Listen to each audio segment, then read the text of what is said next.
have here Sir Blue, no? So, sir, kasi palapit na yung season 9 natin this coming October 2025, no?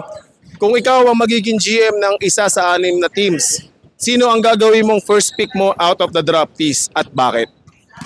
Para sa akin, ang pinaka well-balanced na player, yung mga nakakalaro ko, yan, si Pado.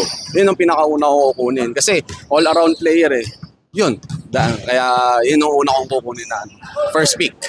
So, kung ikaw yung magiging GM, paano yung consistency ng team mo? Magpo-focus ka ba sa teamwork, sa defense, sa offense? Paano ba? Ano na yan eh. Yung team, yung play, magka-come together yan kapag ka na buo yung chemistry. So pagka okay yung chemistry, lahat yung mga bagay-bagay na kasama-sama na yan. So, ngayon alam na natin na si Paul William Padolina yung kukunin mong first pick, no?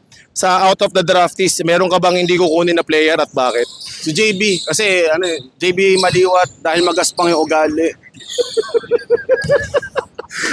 Para naniniwala na ako na magaspang ang ugali, no? Dalawa na kayo ni Jeboy na nagsabi. Ayun lang sir, maraming salamat. Saka sa mga gustong manood, sumali, makilaro sa amin dito sa Igop, tuwing Thursday, punta kayo, 7 to 9.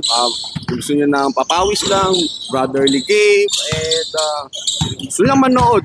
At minsan makisali, join kayo dito every Thursday sa Santa Lucia. Yun lang, salamat. Maraming salamat, Sir Blue.